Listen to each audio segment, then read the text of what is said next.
Senhor nosso Deus e Pai Celestial, nós te glorificamos por esta oportunidade ímpar, ó Deus, em que estamos reunidos para bendizer, louvar e engrandecer o teu santo nome. E nós sabemos, ó Deus, que os inimigos maqueiam por detrás de nós, ó Deus, os inimigos projetam por detrás de nós, os inimigos tentam armar as suas ciladas, mas, ó Deus, tu já os tem pegado na tua arapuca, Senhor, porquanto os teus olhos estão sobre os justos, ó Deus, e a Escritura diz que nunca vi desamparado o justo, nem a sua descendência a mendigar o pão. Por isso, ó Deus, que a espada dos inimigos se voltem contra eles, os seus laços os apanhem, ó Deus, e os seus desertos os consumam, porquanto são ponto mais contra os teus princípios. Mas a nós, ó Deus, pelo conhecimento, pela revelação, traz-nos a tua verdade, a força, a ousadia e a intrepidez, para que o teu nome santo seja glorificado, quer seja pela vida, quer seja pela morte. Eis diante de ti os nossos propósitos, abençoa-nos com o teu conhecimento nesta manhã, em nome de Jesus. Amém. Amém, irmãos. Nós vamos seguir, dando continuidade ao nosso estudo, em uma matéria chamada Teofania. O que é esta matéria? Isso aí é algo que os cristãos dentro da igreja normalmente nem ouvem, né? Porque, não que pastores não tenham conhecimento, porque os pastores fazem seminários, leem livros, mas eles não têm o chamado. Ter seminário, estar à frente de uma igreja, seja lá o que for, isso aí acontece como muitas vezes como se tivesse aberto um simples botequim. Então, não flui o Espírito Santo, certos conhecimentos ficam escondidos. Essa matéria chamada Teofania é aquela matéria que trata das aparições de Jesus Cristo na sua forma pré-encarnada, antes da revelação do Novo Testamento, antes de o Verbo se fazer carne e habitar entre nós. Jesus Cristo já existia. Lembra da oração dele? Pai, glorifica-me junto a ti com aquela glória que tinha antes que o mundo existisse. Então, Jesus Cristo sempre existiu, e eu já vi cristãos achando que Jesus Cristo veio à existência a partir do momento que ele nasceu da Virgem Maria. Quer dizer, isso é muita falta de informação. Agora, a teofania ela é específica quando ela trata das aparições de Jesus Cristo, né? Muito em especial, vamos assim dizer, no Antigo Testamento. Porque ali temos a manifestação de Jesus Cristo antes de ele tomar um corpo carnal, né? Então, por exemplo, nós vemos que esse Jesus, com o corpo espiritual, ele apareceu para Abraão, porque quando Abraão recebeu a visita de 3 anjos, lembra? Abraão chega diante desses anjos e se prostra e adora. Não é isso que a Bíblia diz? E aquela situação ali, não houve reprovação. Mas quando João, lá na ilha de Patmos, no seu arrebatamento na ilha de Patmos, quando ele vê um anjo e fica encantado com as coisas que o anjo está mostrando sobre o Apocalipse, e ele vai para adorar o anjo, né? Ele mesmo diz que foi adorar o anjo. O anjo disse o quê? Não faças tal, porque eu sou conservo teu e de teus irmãos. Adora a Deus. Anjo não aceita adoração. Mas quando Abraão está ali com aqueles 3 anjos, ele vai e adora, e a aceitação dele, a adoração dele é aceita. Então dá a entender que pelo menos um daqueles 3 seres angelicais era a própria divindade. Porque Abraão adorou e a sua adoração ali não foi orientada. Não, adora a Deus, etc, etc. Ou seja, Abraão adorou e reconheceu que quem estava ali era Deus. Por quê?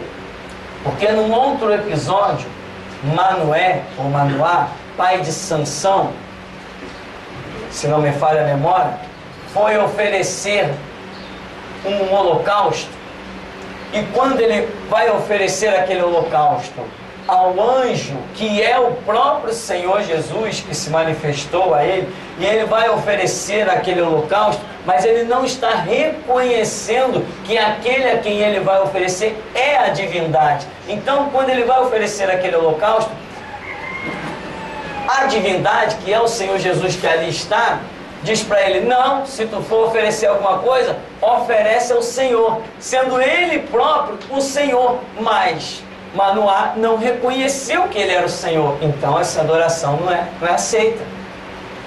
Aí ele foi reorientado: não, você tem que oferecer ao Senhor, sendo ele próprio o Senhor. Mas Manoá está oferecendo como se ele fosse apenas um anjo, então não foi aceito. Já no caso de Abraão, não, a adoração de Abraão foi aceita e não houve reorientação. Então Abraão entendeu que no meio daqueles 3 anjos, um era o Senhor de toda a glória. Isso é tremendo. Ou seja, o nosso culto tem que ser racional, com entendimento. Deus não aceita culto louco, né? Dá o teu tudo que Deus vai te dar, tá? Pá, né? Aí depois está pedindo esmola, o aluguel está atrasado, um culto louco, né? Essas coisas não são aceitas no reino de Deus. O culto tem que ser racional, entendimento profundo. Então, essas manifestações de Jesus Cristo no Antigo Testamento, antes de o Verbo fazer-se carne e habitar entre nós, isso é chamado de teofania. Por exemplo, nós vemos desde Gênesis a manifestação, essa teofania. João, no capítulo 1, diz: no princípio era o Verbo estava com Deus, e o Verbo também era Deus. E esse Verbo nós vemos que é Jesus Cristo. E vai dizer que ele estava no princípio com Deus, e todas as coisas foram feitas por ele. E sem ele, nada do que foi feito se fez. Todas as coisas foram feitas por ele. Então quem criou o mundo, se todas as coisas foram feitas por ele? Quem criou o mundo foi Jesus Cristo. Aquele que está passeando lá em Gênesis dizendo haja, haja e haja, é Jesus Cristo. E o próprio capítulo de João, capítulo 1, vai dizer que ele criou o mundo com todas as letras, com todos os detalhes. Deixa eu pegar essa Bíbliazinha aqui, só para nós vermos como as palavras ali são tão diretas, impressionantemente diretas, mas pela falta de estudo, as pessoas até hoje dizem que quem criou o mundo foi o Deus Pai. Não, não foi. A Bíblia não diz que tenha sido Deus Pai, mas que Jesus Cristo esteja assim cumprindo uma ordem do Deus Pai, isso sim, mas quem fez foi Jesus, né? Tipo o engenheiro que chega para um peão de obra, vamos assim usar a expressão, que eu não sei exatamente qual a qualificação seria. Então o engenheiro diz assim: olha, vai lá e faz tanto por tanto, faz a massa, põe tanto de ferro. O engenheiro ditou como seria feito, mas quem fez? Foi o mestre de obra, né? Foi o peão, como nós costumamos chamar. Então assim eu entendo que aconteceu com a criação do mundo. Jesus Cristo fez tudo segundo um projeto do Pai. Por isso Jesus é o executor de Deus. Aqui diz... Quem achou aí para me ajudar? É João capítulo 1, vai dizer...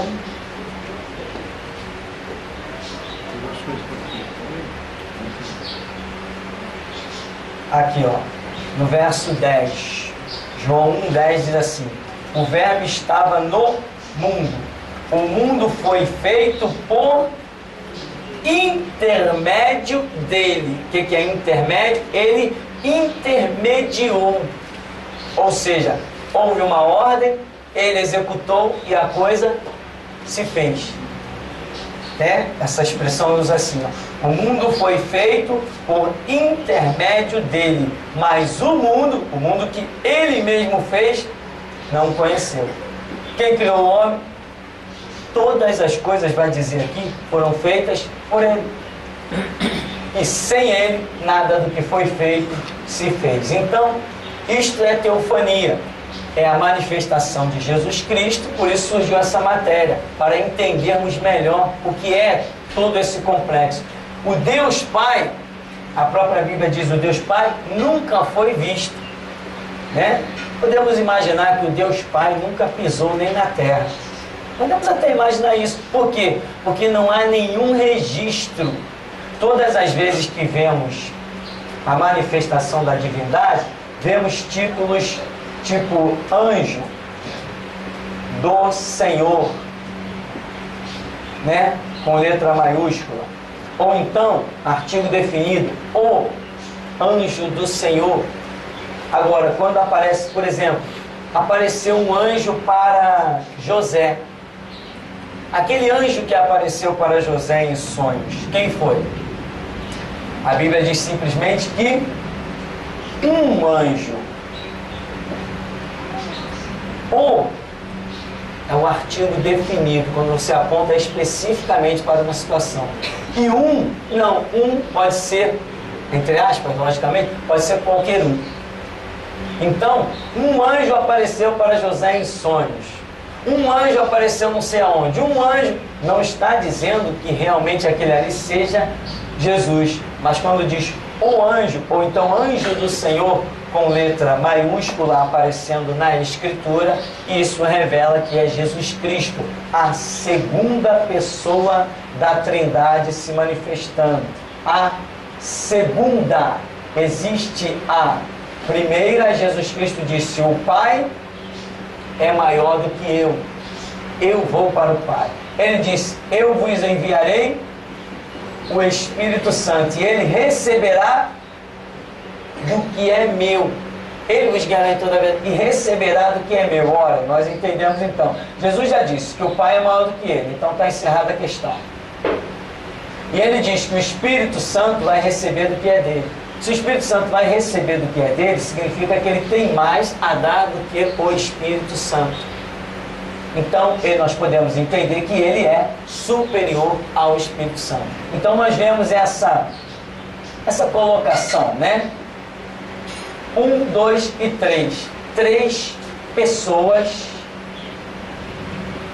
distintas, diferentes. 3 pessoas diferentes, unidas no mesmo propósito. Daí Jesus diz: eu e o Pai somos um. Não é um em numeral, é um em propósito. É um em propósito. O próprio texto lá de João, que fala sobre isso, fica bem claro quando nós analisamos. Então, teofania são as aparições de Jesus Cristo, a segunda pessoa da Trindade, manifestando-se sobre a terra em forma angelical. Por que eu estou frisando isso? Porque tem muita besteira por aí, tipo o Pai, o Filho e o Espírito Santo são um só. Isso é a maior baboseira, porque a Bíblia é muito clara. Por exemplo, no batismo de Jesus, nós vemos Jesus ali sendo batizado, o Espírito Santo em forma de pomba, e vemos a voz, né? A narrativa de uma voz que fala ali claramente. E tantos outros episódios nós vamos ver essa manifestação distinta, né? Por exemplo, aqui em João diz que no princípio era o Verbo, e o Verbo estava com Deus. Então, se alguma coisa está com Deus, são duas coisas. Em João 3,16, Jesus diz assim: Deus amou o mundo de tal maneira que deu o seu Filho. Então, Deus deu o seu Filho. Então, nós estamos diante de 2 seres e não de um. Agora, por aí tem muita besteira, irmão. Muita besteira. E mais, as pessoas ainda querem nos convencer, né? Como se nós fôssemos crianças. Eu já fui procurado por gente dessas opiniões absurdas. Engraçado, eles chamam a gente para um cafezinho ou para um almoço, aí depois vem com veneno para matar a gente. Bom, então, teofania. Estudo concernente às aparições de Jesus Cristo no Antigo Testamento. Aí você vai ver vários textos que tratam dessa situação. Claro, isso aí é o mínimo do mínimo. Existe a aparição de Jesus de Gênesis a Apocalipse o tempo todo. Apareceu para Josué, apareceu para Moisés, apareceu para Gideão. Apareceu para Gideão, sabia que foi Jesus que apareceu para Gideão? Mas Gideão não reconheceu. Ah, meu Senhor, se o Senhor é conosco, o que foi feito das maravilhas que nos contaram, tal? Pela maneira que Gideão está se comportando ali, dá a entender que ele não está com a noção de que ele está diante do Senhor de toda a glória, Criador dos céus e da terra. Ele está se lamentando. Alguém que está diante da segunda pessoa da divindade vai ter lamento? Não, se esse aí se manifestou a mim, lá vem glória pela frente e acabou a história. Gideão pede sinais. Pedir sinal a Deus. Se Deus te dá uma palavra, você vai pedir sinal? Não. Não vai. Não vai mesmo. Se você tem um sonho, ficou em dúvida, se um profeta falou, ficou em dúvida, você pode pedir sinal. Mas se você sabe que a segunda pessoa da Trindade pisou na terra e falou contigo, você não vai pedir sinal mais nenhum. Você vai lá e vai fazer. Então Gideão não reconheceu que aquele era o Senhor Jesus na sua forma pré-encarnada, ou na matéria chamada teofania. Alguma pergunta aí? Alguma lembrança? Sim, temos uma pergunta lá atrás. Pode falar. Moisés pede a Deus que mostra a face dele. Aí o Senhor Jesus não é Deus. Certo. Quando Moisés pediu, Deus, me deixa ver a tua face. Aí, a palavra é dita, ninguém viu a minha face e ficou vivo. Quem será que se manifestou para Moisés? Eu estou dizendo aqui que Jesus se manifestava e as pessoas olhavam para ele. Não foi isso? E agora? Ninguém verá a minha face e ficará vivo. Uma interrogação, não tem? Não tão complicada assim. O que acontece? O que Moisés está pedindo ali, me deixa ver a tua face, algumas versões bíblicas dizem face.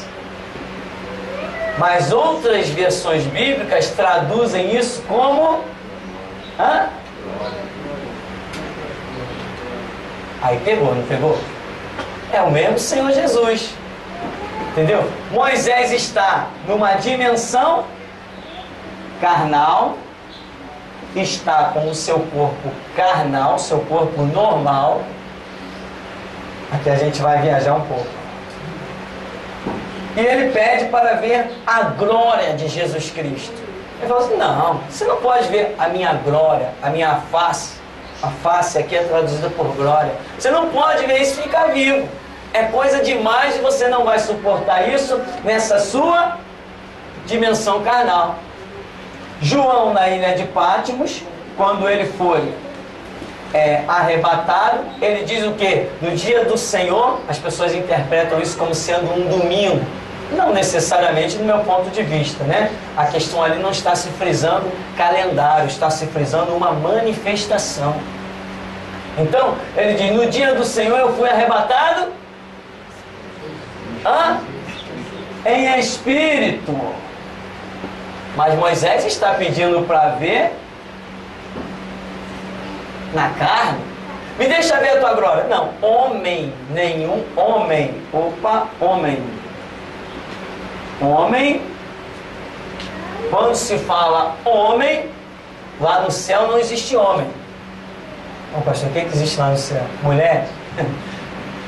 O termo homem, quando se fala de Bíblia, né? Por que Jesus Cristo é chamado Filho do Homem? Por causa da sua manifestação carnal entre nós. É o Emanuel, é o Deus conosco, Deus tomando forma humana. O termo homem significa alguém que está no corpo, neste tabernáculo perecível, corruptível. Então, homem nenhum pode ver a glória de Deus e ficar vivo. Nós não estamos preparados. João foi arrebatado em espírito, em uma dimensão espiritual fora do corpo, João contemplou aquelas coisas todas de Apocalipse. Então, o nosso ser espiritual, ele tem aí uma preparação que nos permitirá herdar a glória de Deus e contemplar todas as maravilhas que estão propostas. Mas nesse corpo não. Paulo talvez tenha entendido disso, ou até bem melhor do que nós, talvez ele tenha entendido, em que ele diz que a carne e o sangue não herdarão o reino de Deus. A glória, né? Ele usa a glória de Deus, parece. A carne e o sangue não herdarão a glória de Deus. Quando Paulo diz isso, por quê? Por que ele entendeu que a carne e o sangue não herdarão? Aí depois ele vem e diz assim, é necessário que isso que é corruptível seja transformado em incorruptível, para herdar a glória de Deus. Ou seja, neste corpo que nós temos, não temos condições de ser impactados pela glória de Deus. Um exemplo, Daniel lá nas margens do rio Ulai, lá na Babilônia. Lembra o que aconteceu? Ele teve visões impactantes. Nós parece que identificamos no meio daquelas visões até o Senhor Jesus em forma angelical. Ele está vendo coisas tremendas. Ele diz que os homens que estavam com ele, tchauzinho, eu aqui, ó, os amigos de Daniel raparam fora. E ele ficou ali sozinho, extasiado. Quando ele ficou extasiado, o que aconteceu com ele? Bruft, caiu por terra. Não é isso que está lá escrito? Caiu por terra. Tá, mas a história parou aí? Não parou aí. Daniel diz que ele ficou 3 dias. Algumas expressões trazem a palavra, eu não sei o original que diz, mas ali algumas versões bíblicas dizem que Daniel ficou 3 dias enfermo. E ele diz que ele ficou atônito. Ué, mas isso não aconteceu com o João, que viu coisa bem mais violenta do que ele.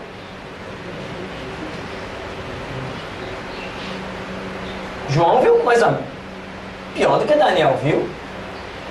Ou não? Sim, viu. Apocalipse não é mais escandaloso do que Daniel? Ué, por que João não diz assim, eu fiquei meio zonzo, eu caí por terra e fiquei 3 dias enfermo, mas Daniel ficou. Daniel recebeu aquilo tudo no seu corpo carnal, ele ficou impactado. Ele diz que quando ele caiu por terra e não conseguia se levantar, e tem um anjo lá, alguém que ele começa a dizer, eu estou sem força, eu não consigo me mexer. Aí o camarada vem e o conforta. Aí ele diz assim, poxa, agora eu recebi forças. Vocês lembram disso? Então, o homem, o que é o homem? O homem é assim, como nós estamos neste corpo, não podem ver a glória de Deus e permanecer do mesmo jeito.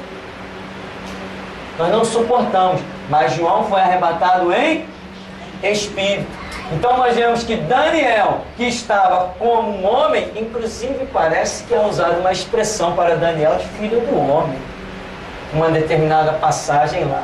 Então Daniel, estando no seu corpo carnal, quando se depara com aquilo tudo, cai por terra, fica sem força. Depois das visões, ele fica lá sem comer, sem beber, fica meio zonzo, fica de cama. Por quê?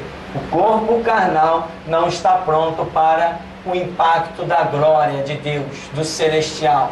E então Moisés diz, me deixa ver a tua glória. Não, assim não é bem assim, Moisés. Homem nenhum pode ver a minha glória e ficar de pé e viver.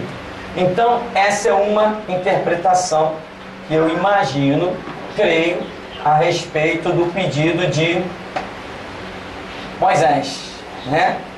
Agora, a própria Bíblia dizia assim, mas eu falo com os profetas, mas com Moisés não é assim. Com Moisés eu falo boca a boca, face a face. Mas como? A nuvem aparecia, né? Descia, Moisés via, mas não está vendo a formosura do Senhor. Moisés não está contemplando essas coisas aí. Alguma pergunta? Não? Nada?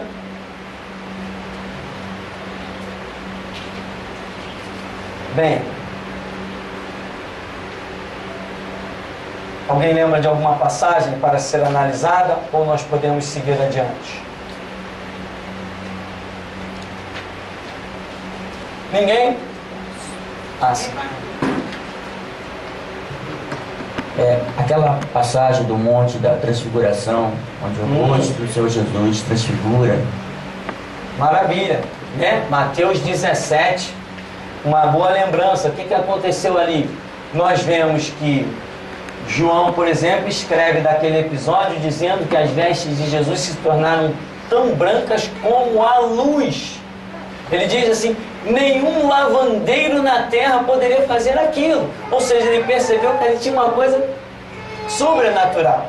Aí nós vemos que em Mateus 17, então, Jesus está com Pedro, Tiago, João, pelo menos esses nomes são mencionados ali, e Jesus sai da sua dimensão. E os discípulos perdem até a noção de tempo, a razão. Eles falam o quê? Pedro diz assim: Senhor, bom é estarmos aqui. Quer que façamos aqui 3 cabanas? Uma para ti, outra para Moisés e outra para Elias. Olha já a noção, a razão, a lógica indo por água abaixo. Ou não? Pedro está completamente fora da realidade, meu irmão.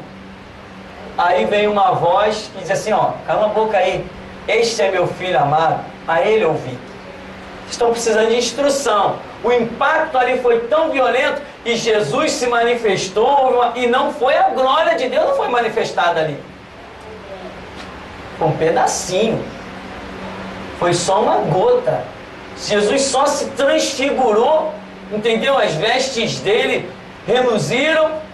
Não sei, a aparência dele não é descrito. O que tem acontecido na aparência de Jesus não é descrito. Só é descrito que as vestes aconteceram. É descrito que aparece naquele monte Moisés e Elias. Então uma glória foi manifesta ali, uma glória tremenda, mas não a glória de Deus,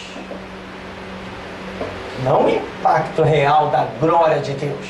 Aquilo ali foi uma gotinha para uma manifestação, para os discípulos compreenderem uma série de coisas. E a prova é que eles compreenderam. Porque depois os discípulos dizem assim: Senhor, por que então dizem os escribas que é necessário que Elias venha primeiro? Porque eles reconheceram agora ali em Jesus o quê? O Messias, o Senhor da glória. Então aquela manifestação tinha um propósito. Então ali Jesus se transfigurou, mas não foi manifesta toda a sua glória. O que João percebeu que aconteceu? As vestes mudaram completamente. Eles perceberam a presença de Moisés, a presença de Elias, eles ouviram a voz de Deus, mas e a glória real de Deus? Não foi toda manifesta. Então continuo eu acreditando que na dimensão do corpo carnal, a glória de Deus não pode ser manifesta, como foi dito para Moisés: homem nenhum verá a minha glória e viverá. Tinha mais alguém que tinha falado sobre uma pergunta? Em Provérbios 5, o 8, 30, fala que Jesus era amigo de Deus. Tem a ver com essa tem 3, até escrito assim: então eu estava com ele, e ele era seu amigo. Jesus era amigo de Deus. Teria que analisar o texto todo, né? Eu não sei exatamente o que a irmã está imaginando. Aí eu teria que examinar o texto todo para poder ver em que se encaixa isso, tá? Bom, então aqui Mateus 17 é uma parte da glória de Deus manifesta, mas não é a sua totalidade. Porque o homem, na sua essência humana, logicamente, não suporta, pelo que nós temos entendido na glória de Deus, não suporta essa manifestação da glória de Deus. Eu conheci algumas pessoas que tiveram experiência de arrebatamento, né? Não o arrebatamento da igreja, né? Mas o arrebatamento, sair do corpo. E o que acontecia? A pessoa saía do corpo em espírito, né? A sua essência espiritual, porém o seu corpo permanecia ali na terra, ali no lugar onde estava, onde acontecia a manifestação. E essa pessoa em espírito, levada por anjos, segundo as informações do ministério onde congreguei durante um tempo, o pastor dizia que tinha recebido a revelação de Deus que ninguém podia ser arrebatado em espírito sem ter a companhia de anjos para o guardar nas dimensões espirituais. Era algo que ele dizia ter recebido a revelação. Eu não posso dizer nem que está certo, nem que está errado, embora particularmente eu creia nisso realmente, mas base bíblica eu ainda não encontrei. Então, as pessoas saíam do seu corpo e tinha experiência de gente que descrevia a cidade de Jerusalém, descrevia o túmulo onde Jesus tinha sido sepultado sem nunca ter pisado lá, descrevia detalhes do Oriente Médio, descrevia coisas da cidade celestial e uma série de situações em que não só a pessoa falando, mas a gente também sentindo o poder, a unção, né? Uma vez uma pessoa que foi arrebatada esteve dentro do túmulo onde Jesus foi sepultado e havia um homem muito viajado que esteve dentro desse túmulo e sabia que aquela pessoa arrebatada e o marido dela, o pastor da igreja, nunca havia pisado em Jerusalém. E ela disse assim: os anjos estão me levando a um túmulo. Aí ele disse: como é a entrada desse túmulo? Ele já tinha estado lá. E ela dizia: a entrada é baixa, tem que abaixar a cabeça para entrar. E tem não sei quantos degraus. E ele foi vendo aquilo, foi ficando impressionado, porque ele particularmente não acreditava nesse tipo de experiência. O nome dele é Enéas Tonini, tem vários livros escritos, é um estudioso, arqueologia bíblica, essas coisas todas. E ele dizia assim: se você está no túmulo de Jesus, então quando se entra no túmulo de Jesus, olhando para a esquerda, tem algo escrito. O que está escrito lá? Aí a pessoa diz, na visão, ela olha para o lado esquerdo e diz assim: está escrito alguma coisa, mas eu não sei ler o que está escrito. Aí ela diz assim: mas o anjo que está comigo está dizendo, está escrito em hebraico, e ele vai me dizer o que está escrito. Aí de repente ela disse assim: está escrito, eu sou a ressurreição e a vida, aquele que crê em mim, ainda que esteja morto, viverá. Foi um impacto dentro do gabinete do pastor que caiu todo mundo, não ficou ninguém de pé. Todo mundo caiu por terra, foi um impacto tremendo. Então esse homem passou a acreditar na experiência em que Deus pode nos tirar em espírito do nosso corpo e nos mostrar coisas nas dimensões celestes, né? Agora, pastor, e aquele camarada chamado Filipe, né? Filipe era arrebatado de corpo e tudo, sim, na terra. Filipe estava em Samaria, Filipe achou-se em Azoto, Filipe foi não sei para onde, Filipe foi ali, encontrou o eunuco. Então você vai vendo que os pontos em que Filipe vai sendo encontrado são pontos terrenos, e ele foi arrebatado de corpo e tudo, na sua essência completa, porque ele está sendo arrebatado em corpo, então ele só pode estar pisando, indo para lugares terrenos. Mas João, não, João diz que foi arrebatado em espírito.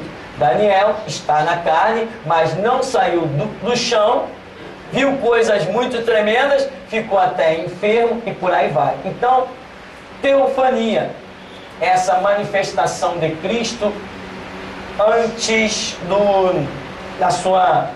antes de Jesus se apossar de um corpo carnal, né? Jesus não podia se apresentar com um corpo carnal, porque seria uma transgressão à lei de Deus. Só depois, hoje ele pode.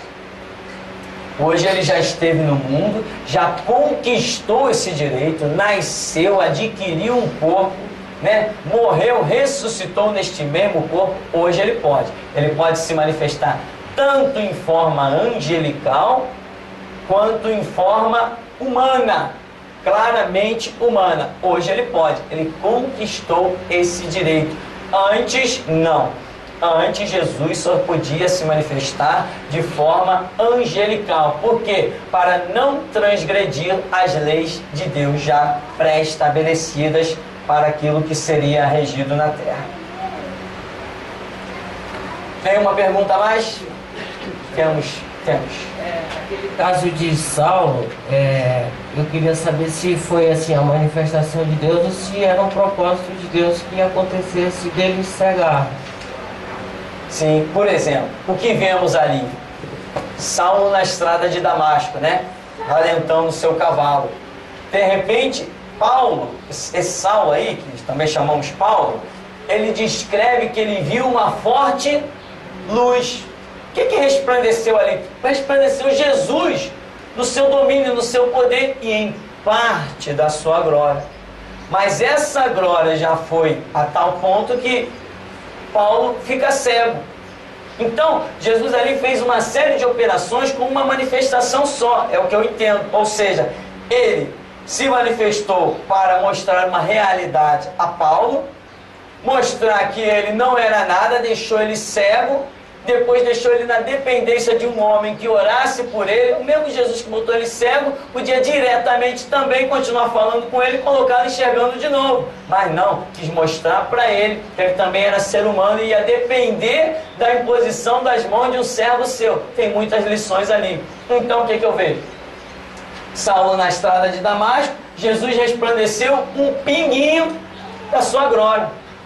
Se ele resplandecesse mesmo com a sua glória, nós teríamos ali tipificado na vida de Paulo o quê? A descida de Jesus Cristo no Monte das Oliveiras. O que vai acontecer? Diz a Bíblia em Zacarias 11, Zacarias 12, 13, 14, diz que quando os exércitos inimigos estiverem sitiando, quem? Jerusalém, né? Israel. Quando os exércitos estiverem cercando tudo ali, Jesus Cristo vai se manifestar no Monte das Oliveiras e com o resplendor da sua glória desfará os exércitos inimigos. Ali Jesus Cristo vai se manifestar com uma glória tremenda. O que vai acontecer? A Bíblia diz que a carne dos inimigos, a órbita vai apodrecer. A carne vai se desfazer, porque Jesus Cristo ali se manifestará com um conteúdo, vamos usar assim essa expressão, né? Um conteúdo de glória maior, que será o suficiente para colocar aqueles exércitos todos que estarão sitiando Israel por terra. E haverá ali um derramamento de sangue fora do comum. Com Saulo, com o nosso amigo Paulo, foi uma gotinha.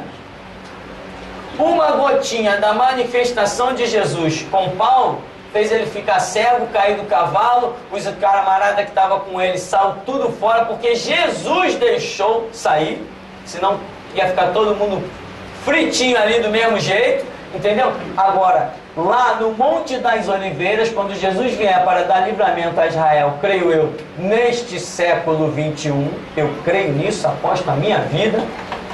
Quando Jesus tiver essa manifestação, diz Zacarias 14, que a carne dos inimigos apodrecerão. Então nós estamos mais uma vez diante daquela palavra que foi dita a Moisés. Homem nenhum verá a minha glória e viverá. Amém? Podemos parar um pouquinho?